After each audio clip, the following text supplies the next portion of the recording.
নমস্কাৰ মই ডক্টৰ ইন্দ্ৰাণী গগৈ আজি কোভিড সম্পৰ্কীয় আৰু এটা টপিক লৈ আপোনালোকৰ ওচৰলৈ আহিছো এইখিনতে সবে গম পাইছেই আমাৰ দেশত বৰ্তমান পজিটিভিটি ৰেটটো কমিছে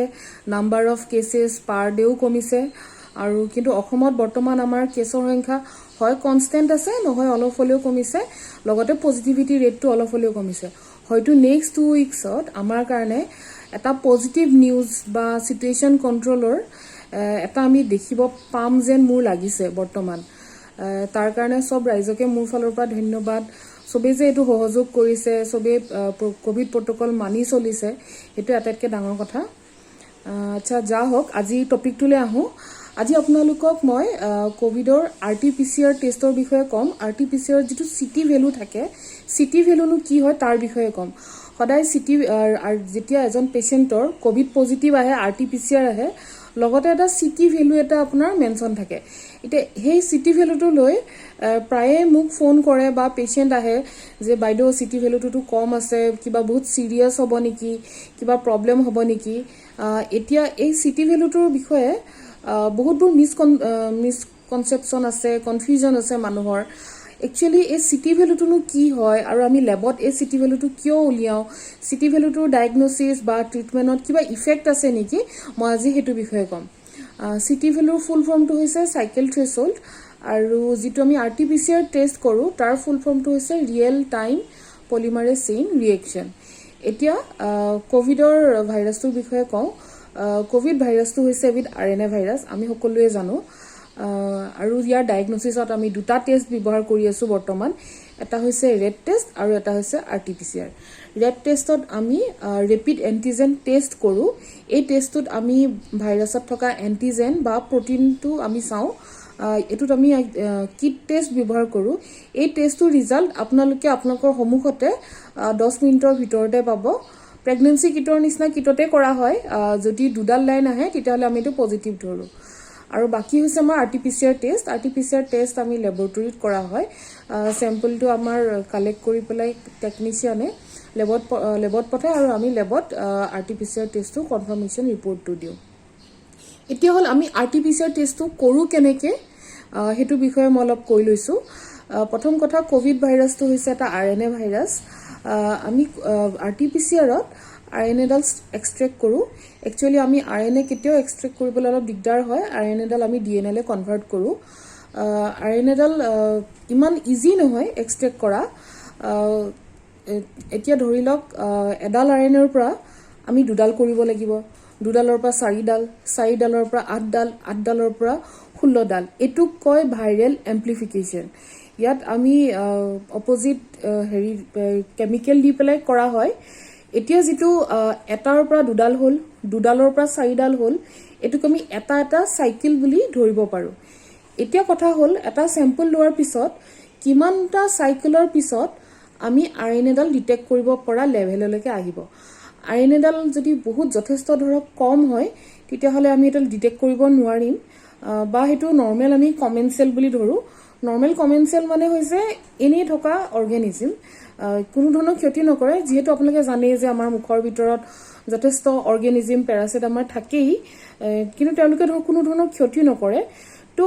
হেতু যেটো বেমাৰ কৰিব পৰা অৱস্থা ডিটেক্টেবল লেভেল হয় সেই ডিটেক্টেবল লেভেল হবলে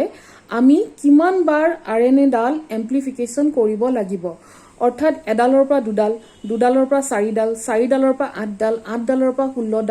16 ডালৰ পৰা আমি 32 ডাল তেনেকে আমি কিমান বাৰ মেচিনটো ঘূৰালে মানে আমি আৰএনএ ডাল ডিটেক্টেবল লেভেলত পাম তাকে আমি সাইকেল থ্ৰেশহোল্ড স্কোৰ বুলি কওঁ এতিয়া সাইকেল থ্ৰেশহোল্ড স্কোৰটো সব মানুহৰে পজিটিভ আহাৰ পিছত বেলেগ হয় ধৰি লওক মোৰ 8 বাৰ ঘূৰাওতে আৰএনএ ডাল পাইছো তেতিয়াহলে মোৰ সাইকেল থ্ৰেশহোল্ড ভ্যালু হল 8 কাৰবাৰ 24 বাৰ ঘূৰাওতে পালে তেওঁৰ হল 24 এতিয়া হল আমি এই টেষ্টৰ ইন্টাৰপ্ৰিটেশন কেনেকে দিম অৰ্থাৎ কেতিয়া কিমান হলে আমি সিৰিয়াস কন্ডিশন বা চিন্তাৰ বিষয় বুলি কম হেতুৰ বিষয়ে আহো আপোনালোকে জানে যে সব টেষ্টৰে আমাৰ কিছুমান কাট অফ ভ্যালু থাকে কিছুমান ৰেঞ্জ থাকে কাট অফ ভ্যালু মানে এই ভ্যালুটোৰ ওপৰত গলে হয় বেমাৰ আছে বা এই ভ্যালুটোৰ তলত গলে বেমাৰটো নাই বা এই ৰেঞ্জটোৰ ভিতৰত থাকিলে বেমাৰটো নৰমাল বা ওপৰত বা তলত হলে মানে আমি বেমাৰ বা ডিজিজ কন্ডিশন বুলি কওঁ বৰ্তমান যিটো আমাৰ RT-PCR টেষ্ট সেইটোৰ কাৰণে ICMR-এ আমাক কাট অফ ভেলুটো 24 বুলি কৈছে। অৰ্থাৎ 24টোক আমি কাট অফ বুলি ধৰি লওঁ, 24ৰ ওপৰত হলে মানে বেছি, 24ৰ তলত হলে মানে কম। এতিয়া মই ইণ্টাৰপ্ৰিটেশ্যন দিওঁ, এজন মানুহৰ যদি CT স্ক'ৰ যদি ধৰি লওক 8 হ'ল, অৰ্থাৎ আমি 8 বাৰ এম্প্লিফাই কৰিয়ে ভাইৰাছটো RNA-ডাল আমি ডিটেক্টেবল লেভেলত পালো। অৰ্থাৎ তেওঁৰ ভাইৰাছৰ লোডটো বেছি আছে, বুজি পাইছেনে? ইনভাৰ্সলি প্ৰপৰ্চনেল হয়। অৰ্থাৎ 8 বাৰ ঘূৰায়ে যিহেতু পালো, গতিকে তেওঁৰ ভাইৰাছ লোডটো বেছি। আৰু এজনৰ ধৰি লওক 30 বাৰ বা 35 বাৰ আমি ঘূৰাই পেলাইহে ভাইৰাছটো পাইছো, অৰ্থাৎ তেওঁৰ ভাইৰাছৰ লোড কম হয়। সেইটো কাৰণে আমি এম্প্লিফিকেশ্যন বহুত বেছিকে কৰিব লগা হৈছে। গতিকে আমি এইটো ভাবিব পাৰো যে 24তকৈ যদি কমত থাকে তেতিয়াহ'লে ভাইৰেল লোডটো বেছি হয়, আৰু 24তকৈ ধৰক বেছি আছে তেতিয়াহ'লে ধৰি লওক ভাইৰেল লোডটো কম হয়। আচ্ছা, এইখিনিতে মই আৰু এটা কথা কওঁ, কিছুমান টেকনিকেল ইছ্যুজৰ বিষয়ে কওঁ যিটো আমি গ্ৰাউণ্ড লেভেলত ফেচ কৰোঁ। এতিয়া হৈছে যেতিয়া টেকনিচিয়ানজনে চেম্পল লয় সোৱাব ষ্টিকডালেদি, সেই সোৱাব ষ্টিকডালৰ আগত যিখিনি আমাৰ চেম্পল আহে বা যিখিনি থ্ৰ'টৰ সোৱাব আহে, আমি সেইখিনিৰ ওপৰতে গোটেই টেষ্টখিনি কৰোঁ। এতিয়া ধৰি লওক লেবৰেটৰী টেকনিচিয়ানজনে যদি সোৱাবডালেদি ৱাইডাৰ ছাৰ্ফেচ এৰিয়া এটাত যদি ৱাইপ কৰিছে, ধৰক বেছি এৰিয়াত ঘঁহি দিছে, তেতিয়াহ'লে অফক'ৰ্চ মানুহজনৰ যদি ক'ভিড আছে তেওঁৰ ভাইৰেল লোডটো বেছি আহিব, অৰ্থাৎ CT স্ক'ৰটো কম আহিব। আৰু ধৰি লওক আপুনি যদি গৰম পানী খাইছে বা গাৰ্গল কৰি চেম্পল দিবলৈ আহিছে,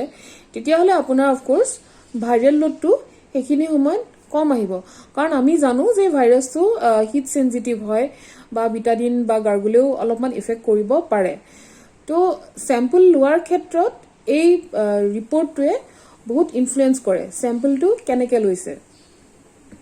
এতিয়া আপোনাৰ যদি ইন কেছ CT স্ক'ৰ ধৰক খুব কম আহিছে বা CT স্ক'ৰ বেছি আহিছে, আপুনি কেতিয়াও চিন্তা নকৰিব। এইটো জাষ্ট এটা ৰিপৰ্টিং মেথড হয়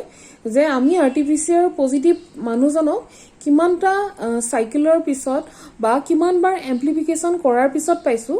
এইটো জাষ্ট এটা ৰিপৰ্ট হয়। আৰু আমি প্ৰতিটো ৰিপৰ্টতে এই বস্তুটো আমি মেনশ্যন কৰিব লাগে। এই বস্তুটোৰ পৰা আপোনাৰ পেচেণ্টৰ কোনো ধৰণৰ ফিউচাৰ প্ৰগন'চিছ তেনেকৈ আমাৰ বিচাৰ কৰিব আপুনি নোৱাৰে। সেইটোৰ কাৰণে সদায় কনচিডাৰ কৰিব লাগিব পেচেণ্টৰ ফিজিকেল কণ্ডিশ্যনছ,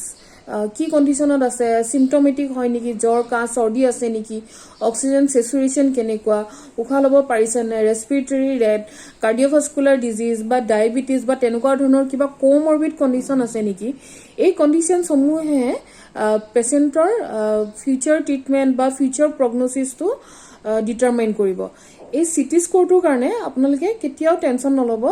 এইটো সদায় আপোনালোকে নিজৰ ডক্টৰৰ ওপৰত এৰি দিয়ক। ডক্টৰে ডিচিজন ল'ব যে আপোনাৰ এইটো CT স্ক'ৰে আপোনাৰ ক্ষেত্ৰত কেনেকুৱা ধৰণৰ কি ইণ্টাৰপ্ৰিট কৰিব। ইয়াতে আৰু এটা কথা কওঁ যে ভাইৰেল লোডটো বেছি হ'লে ইনফেক্টিভিটি বাঢ়ি যায় নেকি বা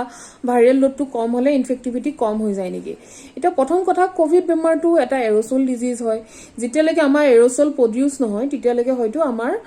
স্প্ৰেড হোৱাৰ চান্সেছটো খুবেই কম হয়। অৰ্থাৎ যদি এজন পেচেণ্টৰ CT স্ক'ৰ কম থাকে আৰু তেওঁৰ যদি চিমটমছ নাথাকে, ধৰি লওক তেওঁৰ জ্বৰ চৰ্দি কাহ তেনেকুৱা ধৰণৰ একো নাই, আৰু তেওঁ ক'ভিড এটিকেটছবিলাক চব মানি চলিছে, যেনেকৈ মাস্ক পিন্ধা, হেণ্ড ৱাশ্বিং, হেণ্ড চেনিটাইজ, ছ'চিয়েল ডিষ্টেঞ্চিং, ঘৰতে সোমাই আছে, আইচলেশ্যনত আছে, তেতিয়াহ'লে সেই মানুহজনৰ ইনফেক্টিভিটি খুবেই কম। আৰু যদি এজন মানুহৰ CT স্ক'ৰ কম হয় আৰু তেওঁ যদি চিমটমেটিক হয়, ধৰি লওক জ্বৰ চৰ্দি কাহ তেনেকুৱা ধৰণৰ গোটেই চিমটমছখিনি আছে, হাঁচিয়ে আছে, এৰ'চল প্ৰডিউচ কৰিছে বা এটিকেটছখিনিও মানা নাই, সেই পেচেণ্টজনৰ পৰা ইনফেক্টিভিটি বা সংক্ৰমণৰ হাৰটো খুবেই বেছি হয়। গতিকে আপোনালোকৰ CT স্ক'ৰ বেছি আহক নাহক, ক'ভিড পজিটিভ হওক নহওক, আজিৰ দিনত আটাইতকৈ বেষ্ট কামটোৱে হৈছে মাস্কখন মাৰা আৰু ডাবুল মাস্ক পিন্ধা। গতিকে এতিয়া মই আপোনালোকক মই এটাই কথাই কওঁ, যদি আপোনালোকে ৰেড পজিটিভ আহিছে, RT-PCR পজিটিভ আহিছে, CT স্ক'ৰ বেছি বা কম আহিছে, আপোনালোকে মুঠেও টেনশ্যন নল'ব। প্ৰথম কথা, আপোনালোকে ডক্টৰক কনচাল্ট কৰক। ডক্টৰে আপোনালোকক ট্ৰিটমেণ্ট দিব যে এই কণ্ডিশ্যনটোত আপোনালোকৰ কাৰণে বেষ্ট কি ট্ৰিটমেণ্ট হয়, হোম আইচলেশ্যন বা হস্পিটেলত থকা বা ঘৰত থাকিলে কি দৰৱ খাব, হস্পিটেলত কি কৰিব লাগিব সেইখিনি সদায় ডক্টৰে ডিটাৰমিন কৰিব। এইখিনিতে কৈ মোৰ আজিৰ টপিকটো ইয়াতে সামৰিছোঁ RT-PCR ওপৰত। আপোনালোকে যদি আৰু কিবা জানিব বিচাৰে কোভিড সম্পৰ্কীয় বা বেলেগ স্বাস্থ্য ৰিলেটেড যদি কিবা কথা জানিব বিচাৰে তেতিয়াহ'লে আপোনালোকে মোক মেছেজ কৰিব পাৰে। ধন্যবাদ।